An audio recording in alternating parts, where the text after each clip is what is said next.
Movie में मैंने ये देखा है कि जो हिंदू पंडित थे 1990s में उन पे काफ़ी जुल्म किया गया कश्मीर में। उस मूवी में ये दिखाया गया है और वो कश्मीर छोड़ने पर मजबूर हो गए। 2001 के बाद नाजरीन भारत ने 9/11 के बाद से जो कुछ काम किया और ख़ास तौर पे जितनी फिल्में बनाई उसमें पाकिस्तान को दहशतगर्दी के साथ लिंक किया जाता रहा और ख़ास तौर पे जब मुंबई अटैक्स हुए बेतहाशा उन्होंने फिल्में बनाई, ड्रामे बनाए और इंटरनेशनली पाकिस्तान का जो कल्चरल डोमेन में इमेज है उसको बतौर दहशतगर्द पेश करने की कोशिश की। भाई लद्दाख को तो अलग कर दिया, 10 लाख इंडियंस को शहरियत दे दी, जम्मू की सीटें बढ़ा रहे हैं, 10 लाख आदमियों को अगर वोटिंग का राइट दे दिया और उन्हें जायदादें दे रहे हैं। वहाँ साइड में एक रेड बटन है, आगे बोलो। तो चलिए शुरू करते हैं।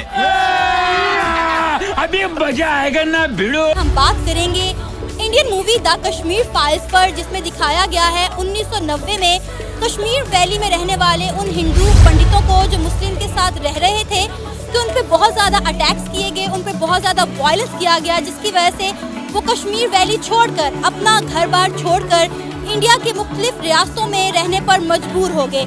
इस मूवी के इस वक्त पूरी दुनिया में चर्चे हैं। पाकिस्तानी अवाम का इस पर क्या रिएक्शन है, आइए जानते हैं। क्या कहेंगे कि और किन किन ममालिक में ये मूवी बैन होनी चाहिए? अगर पाकिस्तान में लगती है तो क्या आप देखने जाएंगे? पाकिस्तानियों का एक तो ये है कि अगर मूवी लगे या ना लगे वो कहीं ना कहीं से डाउनलोड जरूर कर लेते हैं। तुम भी मेरे नुन्नू की तरह कामयाब बनो। अरे हाँ, अरे तूने जिगरा खुश कर दिया, वाह। तो जिन्होंने मूवी देखनी है वो तो ज़रूर देखेंगे इसको, लेकिन जो मेरा मानना है, मेरा जो प्रोस्पेक्टिव है उसमें यही है कि मैं तो चाहूँगा कि इस तरह की जो मूवीज़ हैं उसको प्रमोट नहीं होना चाहिए। अमन और भाईचारे के ऊपर जितनी भी मूवीज़ हैं उनको जो है वो लगना चाहिए, और कोई इस तरह की मूवीज़ जिसमें कोई अच्छा पैगाम मिले उसको ज़रूर आप प्रमोट करें। और अगर इससे कोई मजहबी कोई तासुब पैदा होगा इंडियन वो हिंदुओं में और मुसलमानों में, तो ज़रूर इसको जो है वो 2001 के बाद नाजरीन भारत ने 9/11 के बाद से जो कुछ काम किया और ख़ास तौर पे जितनी फिल्में बनाई उसमें पाकिस्तान को दहशतगर्दी के साथ लिंक किया जाता रहा और ख़ास तौर पे जब मुंबई अटैक्स हुए बेतहाशा उन्होंने फिल्में बनाई, ड्रामे बनाए और इंटरनेशनली पाकिस्तान का जो कल्चरल डोमेन में इमेज है उसको बतौर दहशतगर्द पेश करने की कोशिश की। फिर क्या हुआ? अब वो हमें ये अब बॉलीवुड को भी इस्तेमाल किया जा रहा है हिंदुत्वता के लिए, और जो एक जिंगोइज्म है उसको जिंदा रखने के लिए इंडिया में। क्या कहेंगे जी? देखें मीडिया, हर किस्म का मीडिया, और आजकल खासकर सोशल मीडिया, फिर ये हमारा मेन स्ट्रीम मीडिया, उसके बाद मूवीज़, ड्रामे, ये तमाम चीज़ें जो हैं ये आज की जंग के हथियार हैं और बड़े कारगर हथियार हैं। और हमारी लीडरशिप को भी सोचना चाहिए कि जब इस किस्म के वार हमारे ऊपर होते हैं तो हमें अपना दिफा भी करना है, लेकिन हमने इन्हीं लाइंस के ऊपर हमें भी मुदाफ़त के अलावा थोड़ा सा अग्रेसिव हमें होने की ज़रूरत है। तो ये तो उनकी सोच है और सब कुछ है, लेकिन इसमें एक पहलू जो है वो अपने ध्यान में रखने की ज़रूरत है कि जब आप अपनी भड़ास इस तरीके से निकाल लेते हैं, अपने आप समझें कि साइकोलॉजिकल तरीके से निकाल लेते हैं, तो फिर आपकी जो फिज़िकल तैयारी होती है वो कदरे कम होती है। लेकिन बहरहाल ये कारगर हथियार है, जहनों को ये प्रोपेगेंडा करता है, जहनों को तस्लीम करने की कोशिश करते हैं। इसके लिए जरा हमें होशियार रहना है। आपने सबसे पहले घबराना नहीं, आपने सबसे पहले घबराना नहीं। तो हमने सिर्फ मारा था, इस बार बहुत मारेंगे, इसलिए हमसे ना टकराना। ये पाकिस्तान से भिखारियों का देश। भाई लद्दाख को तो अलग कर दिया, 10 लाख इंडियंस को शहरियत दे दी, जम्मू की सीटें बढ़ा रहे हैं, 10 लाख आदमियों को अगर वोटिंग का राइट दे दिया और उन्हें जायदादें दे रहे हैं वहाँ, वो उनकी बड़ी कामयाबी है। उन्होंने 9/11 से उसको नत्थी कर दिया। जो हुर्रियत पसंद है उनको तो टेररिस्ट कहते हैं दुनिया के सामने। हमने कोई कैंपेन चलाई नहीं है। कश्मीर के जो सफीर हैं जनाब इमरान खान साहब, इन्होंने ना इस्टेब्लिशमेंट, सियासी जमातों को परवाह ही नहीं। सबसे पहले घबराना नहीं है। इंशाअल्लाह कश्मीर बनेगा पाकिस्तान। ये बड़ी ही विचित्र और वाहियात बात है। इस मूवी में क्या होगा? इस मूवी में मैंने ये देखा है कि जो हिंदू पंडित थे, ये मुंह से सुपारी निकाल के बात कर रहे बाबा। इसके मुंह में पैदाइशी सुपारी है। 1990s में उन पे काफ़ी जुल्म किया गया कश्मीर में।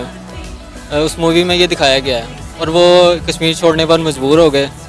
और उन्होंने अलग स्टेट में जाके रहना शुरू कर दिया। 47 के बाद से चूंकि 2 नेशन स्टेट बन गई तो हमने कश्मीर का मुकदमा जो है उसको हमने कहा, क्योंकि प्रिंसली स्टेट्स का एक मायदा था जो बड़ा कैटेगोरिकली क्लियर था कि डोमिनेटेड जहां पे पॉपुलेशन होगी वो उसी रियासत के साथ जाए, उसी नेशन स्टेट के साथ, उसी मुल्क के साथ जाएंगे। यहाँ पे आज भी वैली में कोई 92% मुस्लिम पॉपुलेशन है, जम्मू में 63% है। उस जमाने में तो इसका ग्राफ और भी बेहतर तब्दील था। तकरीबन आप कह सकते हैं कि वैली में तो 100% मुस्लिम पॉपुलेशन, 99% मुस्लिम। हिंदुत्व का, हिंदुइज्म का, ज़ियोनिस्ट लॉबी का, जो इजराइल की ज़ियोनिस्ट लॉबी है ना, जो कहते हैं कि टॉक अगेंस्ट, मैं ये कह रहा हूँ कि जब आप मजहब के अंदर पॉलिटिकल फिलॉसफी को शामिल करते हैं ना, पॉलिटिक्स को, जब आप मजहब की दहशतगर्दी के अंदर, मैं आम हिंदू की बात नहीं कर रहा, मैं बात कर रहा हूँ रूलर की, उसका mind of bent of mind क्या है, वो किस तरह से, वो तो दहशतगर्दी पे बिलीव करता है। और वो क्यों बिलीव करता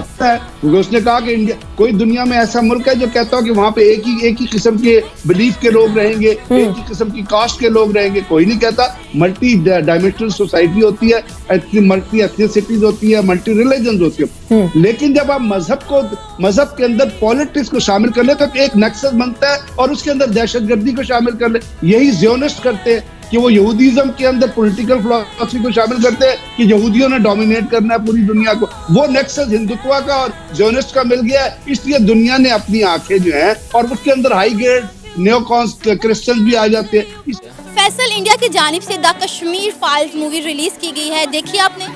हाँ जी, मैंने फुल मूवी तो नहीं देखी है, लेकिन मैंने उसके रिव्यूज़ और हाइलाइट्स वगैरह मैंने देखी हैं ज़रूर, जिसमें उसमें जो मैसेज दिया गया है वो मुझे सारा कंक्लूजन पता लग गया कि वो क्या एक्सप्लेन करना चाह रहे हैं। देखा तुम भी मेरे नुन्नू की तरह कामयाब बनो। अरे हाँ, याद रखना। क्या दिखाया गया, क्या समझ आया कि उस मूवी में क्या है?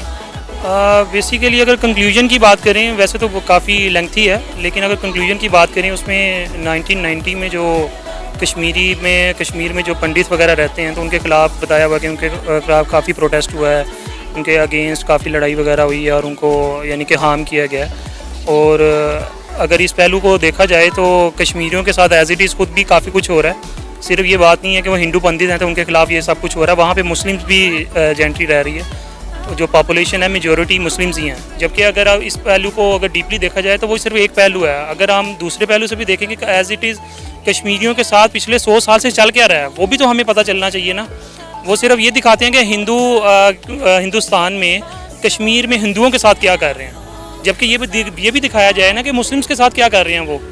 अगर 100% इसका कंक्लूजन निकाला जाए ना तो वो सिर्फ अभी इन्होंने एक पहलू डिस्प्ले किया है, जिसका रिजल्ट ये निकल रहा है कि लोगों के माइंड में जो मुस्लिम्स के हवाले से कुछ पॉइंट ऑफ व्यू नज़र आ रहा है ना, वो बिल्कुल शॉर्ट व्यू में अगर देखा जाए ना तो वो बैड इम्पैक्ट डाल रहा है। की मूवीज़ नहीं बननी चाहिए, ये बिल्कुल मुस्लिम और हिंदू फसादात में इजाफा करेंगी, उससे फसादात बढ़ेंगे, लोगों की सोच और नेगेटिव होगी। इनको चाहिए कि अच्छा मैसेज दें मूवीज़ के अंदर, इस तरह के मैसेज ना दें। आपको नहीं लगता कि ये मूवी देखने बाद जो हिंदू हैं वो कश्मीरियों से मज़ीद नफरत करने लग जाएंगे, क्योंकि कश्मीर में जो कुछ सूरत हाल हो रही है इस वक्त वो सब तो हमारे सामने है? हाँ जी, मैंने पहले कहा कि इस तरह लोगों की सोच मज़ीद नेगेटिव होगी, हिंदुओं की सोच कश्मीरियों के बारे में, मुसलमानों के बारे में, पाकिस्तान के बारे में मज़ीद नेगेटिव होती चली जाएगी। इस तरह की मूवीज़ हिंदू मुस्लिम फसादात को कितना बढ़ावा देंगी? देखें, जिस तरह की अगर करंटली सिचुएशन चल रही है, लोग तो वैसे ही इनकम को लेके बड़ा परेशान हो रहे हैं। अगर वो कॉन्फ्लिक्ट अगर ऑल इस तरह की मूवीज़ बनाई जाएंगी तो वो रिज़ल्ट उसका अच्छा नहीं है। अगर आप इसको रिव्यूज़ लेंगे ना, किसी से भी बजाय मेरे नहीं, आप किसी से भी लेंगे, चाहे वो लेडीज़ हों, जेंट्स हों, और किसी से भी लेंगी, वो सब यही कहेंगे कि ये बैड इम्पैक्ट डाल रहे हैं, जबकि ऐसा नहीं होना चाहिए। अगर आप सोसाइटी की बात करें तो मैं खुद एक पीस नेचर का इंसान हूँ, मुझे ये लगता है कि अगर मेरा कोई रोल अदा हो सकता है ना पॉजिटिविटी पे, तो वो मैं दूंगा। अभी भी आप इंडियंस के बारे में कमेंट मांगे तो मैं पॉजिटिव दूंगा, क्योंकि बहुत कम से लोग हैं, 10% लोग भी नहीं होंगे जो कि ये फसादात फैला रहे होते हैं। तो ये चीज़ें हैं, इक्वालिटी को लाजमी प्रायोरिटी देनी चाहिए। बिल्कुल जन्म देंगे, अगर इस तरह की मूवी दिखाएंगे तो बहुत फसाद, ये तो मेन फसाद की जारी ये चीज़ें, अगर ये चीज़ें ऐसे दिखाते रहेंगे तो नफरत ज़्यादा पैदा होगी। इनको ये चीज़ें नहीं दिखानी चाहिए, ठीक है। अच्छी चीज़ें पॉजिटिव जो ना पॉजिटिव रोल पे इनको प्ले करना चाहिए, आपस में दिलों में नफरत पैदा नहीं होनी चाहिए, मोहब्बत प्यार होना चाहिए। मगर इस तरह की चीज़ें अगर दिखाएंगे तो नफरत ही पैदा होगी, इससे आगे कुछ भी नहीं हो सकता। इस वक्त मॉरिशस में ये मूवी बैन कर दी गई है और मॉरिशस में ज़्यादातर माइनॉरिटीज़ रहती हैं, डिफरेंट माइनॉरिटीज़ रहती हैं, तो उन्होंने कहा है कि ये मूवी स्क्रीनिंग टेस्ट पास नहीं कर सकी, जिसकी वजह से इसको बैन कर दिया गया है। नहीं, अगर ये मूवी वहाँ बैन हो गई है और इसमें कोई अच्छा मैसेज नहीं है तो पाकिस्तान में भी लाजमी तौर पे ये मूवी बैन होनी चाहिए। अगर ये मूवी पाकिस्तान के सिनेमास में लगती है तो आप देखने जाएंगे? नहीं, बिल्कुल नहीं। इस तरह की मूवी जिसमें कोई अच्छा मैसेज आ ही नहीं रहा, जिसमें जो मूवी स्क्रीन टेस्ट कई मुल्कों में पास नहीं कर रही है, तो वो अगर पाकिस्तान में लगती भी है, वैसे तो लगेगी नहीं, अगर लगती भी है तो मैं तो कभी नहीं देखने जाऊंगा। इस वक्त मॉरिशस में ये मूवी बैन कर दी गई है क्योंकि वहाँ पर ये स्क्रीनिंग टेस्ट पास नहीं कर सकी। आपको क्या लगता है कि पाकिस्तान में ये मूवी रिलीज़ होने के चांसेस हैं? मुझे लगता है यहाँ पे रिलीज़ नहीं हो पाएगी, क्योंकि पाकिस्तान में भी एक मूवी बनी थी वार, जो कि इन्होंने बैन कर दी थी, जो कि इंडियंस में नहीं चलाने दी थी इन्होंने।